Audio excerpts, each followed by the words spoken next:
Hello दोस्तों, welcome to ICM channel. आज हम लोग यहाँ पे जानने वाले हैं आपको मिड कैप आईटी स्टॉक के बारे में। यहाँ पर एक सर का कमेंट आया था, उनको जानना था कि हम लोग सर इन 3 स्टॉक के बारे में मतलब क्या यहाँ पे जो डिसीजन ले सकते हैं, क्या करना चाहिए, कौन से स्टॉक को हम लोग को यहाँ पे बाई करना चाहिए।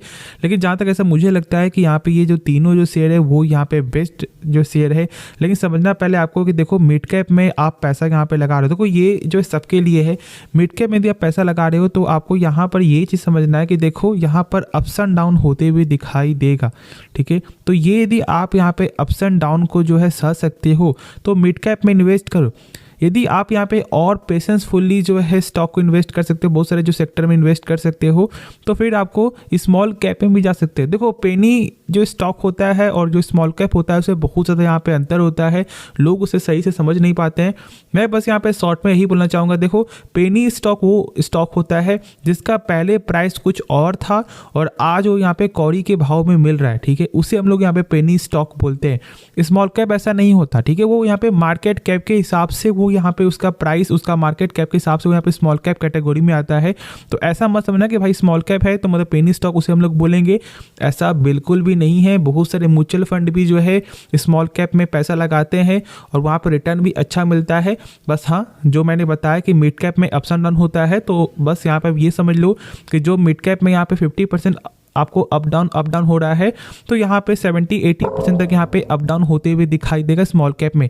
बस यहाँ पे यही चीज़ है, ठीक है। तो इस बात को सही से बस समझना था, इसलिए मैंने ये पॉइंट आपके साथ यहाँ पे शेयर किया है। पैसा आपका है तो इसलिए आपको यहाँ पे थोड़ा सा जो है यहाँ पे रिस्क को यहाँ पे समझना पड़ेगा। बाकी यहाँ पे कोई भी डर वाली बात यहाँ पे है नहीं मेरे हिसाब से। अब यदि हम लोग यहाँ पे टॉपिक में तो मैंने क्या बोला कि हम लोग यहाँ पे आईटी सेक्टर के 3 स्टॉक के बारे में जानेंगे, 3 शेयर के बारे में जानेंगे, सॉरी। और ये जो 3 जो शेयर है वो यहाँ पे कहीं हद तक जो मुझे ऐसा लगता है कि बेस्ट कैटेगरी में यहाँ पे आता है। तो हम लोग इसका टेक्निकल भी डिस्कस करेंगे और साथ साथ कंपनी का हम लोग यहाँ पे फंडामेंटल भी देखेंगे। तो पहली कंपनी जिसका नाम है यहाँ पे कोफोर्ज लिमिटेड। देखो पिछले मार्केट डे में जो है 4% से ज़्यादा का रिटर्न, या फिर हम लोग यहाँ पे ऑलमोस्ट ये भी बोल सकते हैं कि 5% तक यहाँ पे रिटर्न जो है देखने को मिला। देखिए फिर यहाँ पे क्लोजिंग होता है 4% बढ़ करके, ठीक है। देख गजब का यहाँ पे जो है तेजी देखने को मिला है। अब यदि हम लोग यहाँ पर देखें ना कि इसका कंपनी का कुछ बेसिक फंडामेंटल, क्योंकि देखो हम लोग यदि सारे स्टॉक के बारे में जानेंगे तो फिर ये जो वीडियो है वो बहुत ज़्यादा यहाँ पर लंबा हो जाएगा। तो इसलिए हम लोग यहाँ पे जो है सही से अंदर नहीं घुसेंगे। बस इतना हम लोग ये समझेंगे कि कंपनी में अभी पैसा लगाना यहाँ पे चाहिए या फिर नहीं चाहिए। तो पहले यहाँ पे देखते हैं ROC, ठीक है, यानी कि रिटर्न ऑन कैपिटल एम्प्लॉयड, और यहाँ पे रिटर्न ऑन इक्विटी दोनों ही यहाँ पे अच्छा है, दोनों ही यहाँ पे 15% के ऊपर है। या फिर हम लोग आपको ये बोल सकते हैं कि बेस्ट कैटेगरी के हिसाब से 20% प्लस यहाँ पे होना चाहिए, जो यहाँ पर देखने को मिलता है। तो ये दोनों ही नंबर यहाँ पे अच्छा है। बस शॉर्ट में समझना यहाँ पे यही तरीका है कि जो भी कंपनी पैसा लगा रही है क्या वो पैसा ग्रोथ कर रहा है या फिर नहीं कर रहा है। तो यहाँ पे 30% का ग्रोथ हो रहा है डेप्ट को इंक्लूड करके, और डेप्ट को यहाँ पे आपको हटा करके मतलब इक्विटी के बदले जो रिटर्न हो रहा है वो यहाँ पे 25% देखने को मिल रहा है, यदि हम लोग यहाँ पे शॉर्ट में इसके बारे में जाने। अब देखो उसके बाद यहाँ पे जो सबसे मेन टॉपिक आता है कि क्या कोई डेप्ट तो नहीं कंपनी के पास। तो डेप्ट टू इक्विटी यहाँ पे 0.36 है, लेकिन ये 1 से कम होने के बाद भी हम लोग को देखना है इसका इंटरेस्ट कवरेज रेशियो, जो यहाँ पे है आपको ऑलमोस्ट 11 गुना। मतलब यदि कंपनी 100 रुपया कर्ज ले रही है तो कंपनी का प्रॉफिट यहाँ पे हो रहा है 1130 रुपया। मतलब कंपनी जब मन तब चाहे तो ये 100 रुपया को चुकाने का क्षमता रखता है, और ये कोई भी कंपनी का 5 टाइम्स से ऊपर होना चाहिए, और यहाँ पर भाई 11.3 टाइम्स है। तो इसी बात से आप समझ सकते हो। अब यदि हम लोग यहाँ पे आगे इसके बारे में जाने तो देखो यदि हम लोग ईयर ऑन ईयर को देखें कि सेल्स कैसा दिखाई देता है, तो देख सकते हो कि सेल्स में अच्छा खासा लगातार बढ़ती देखने को मिलता है।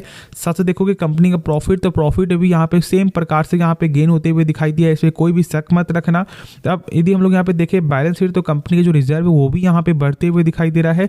लेकिन हाँ, साथ साथ यहाँ पे कंपनी का कर्ज भी बढ़ते हुए दिखाई दिया है, लेकिन उसके बावजूद भी यहाँ पे कंपनी का डेब्ट टू इक्विटी सही है और यहाँ पे इंटरेस्ट कवरेज ऐसी सही है। तो फिर कोई डर वाली यहाँ पे बात है नहीं। टोटल एसेट भी कंपनी का गेन हो रहा है, और यदि हम लोग यहाँ पे देखें तो इस बार जो पूरा प्रमोटर यहाँ पे डाइवेस्ट करके ऑलमोस्ट हम लोग ये बोल सकते हैं कि 34.37% का जो स्टेक है वो यहाँ पे है FIS के पास, और डोमेस्टिक वाले के पास जो है यहाँ पे 54% का यहाँ पे स्टेक है। तो अच्छा खासा स्टेक यहाँ पे फॉरेन वाले और डोमेस्टिक वाले यहाँ पे होल्ड करती है, और यहाँ पर 11.35% का पब्लिक का स्टेक है। तो ये एक स्टडी करने के लायक स्टॉक था जो मैंने अभी आपके साथ यहाँ पे शेयर किया है। अब यदि हम लोग यहाँ पे इसका बात करें टेक्निकल का, तो देखो टेक्निकल अभी यहाँ पे पूरा ब्रेकआउट है, ऑल टाइम हाई ये यहाँ पे स्टॉक चलते हुए दिखाई दे रहा है। तो अब इसका कोई भी यहाँ पे अंत नहीं है, ठीक है। ये कहाँ तक जाकर रुकेगा इससे कोई गारंटी नहीं है, लेकिन मेरे हिसाब से यदि आपको एक सही लेवल पे, मतलब यदि आप अभी जा रहे हो तो कहीं ना कहीं थोड़ा सा प्रॉफिट बुकिंग यहाँ पे हो सकता है। तो यदि आपको 6300-6200 के रेंज में आता है तो फिर आप यहाँ पे ट्रेडिंग पर्पज से भी जा सकते हो, और या फिर आप लॉन्ग टर्म के लिए भी जा सकते हो। कंपनी खराब नहीं है, बस हाँ आपको पूरा पैसा एक बार में नहीं लगाना है। मिड कैप में जितना पैसा लगाना है उतना ही पैसा लगाना, लेकिन एक बार में नहीं, 25% करके ही पैसा अभी यहाँ पे लगाना चाहिए। एक तो मार्केट बुल रन में है, तो इसलिए कहीं ना कहीं यदि मार्केट थोड़ा सा यहाँ पे प्रॉफिट बुकिंग आएगा तो फिर प्राइस आपको और ज़्यादा यहाँ पे डिस्काउंट में मिल सकता है। तो इसलिए एवरेज करने के लिए भी 75% पैसा आपके पास यहाँ पे होना चाहिए सारे स्टॉक में, सारे शेयर में, ठीक है। ये जो मैंने अभी आपके साथ शेयर किया है। अब जो नेक्स्ट है वो यहाँ पे है आपका Oracle financial service software limited.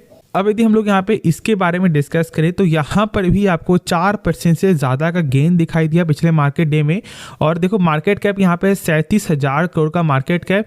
यदि हम लोग इसका भी देख ले कंपनी का फंडामेंटल, तो इसका फंडामेंटल मुझे सबसे अच्छा नज़र यहाँ पे आता है। क्यों? इसका वजह क्या जानते हो? पहले तो यहाँ पे आपको ROC तो यहाँ पे आपको अच्छा है ही, साथ साथ जो यहाँ पे देखोगे डेप्ट यहाँ पे ना के बराबर है, और देखोगे इंटरेस्ट कवरेज रेशियो तो यहाँ पे 137 टाइम्स है। मतलब सोच सकते हो कि यदि कंपनी 100 रुपये कर्ज ले रही है ना, तो कंपनी का प्रॉफिट यहाँ पे हो रहा है 13,700 रुपया। तो सोच सकते हो कितना अच्छा ये नंबर है, और ये सुनने में कितना अच्छा नंबर यहाँ पे लगता है। साथ साथ देखोगे तो यदि हम लोग इसका देखें पी रेशियो ना, तो अपने पेयर्स के मामले में सबसे सस्ते जो दाम पे जो स्टॉक कोई ट्रेड हो रहा है वो यहाँ पे है ओरेकल फिनसर्व। तो ओवरऑल यहाँ पर अच्छे लेवल पे ये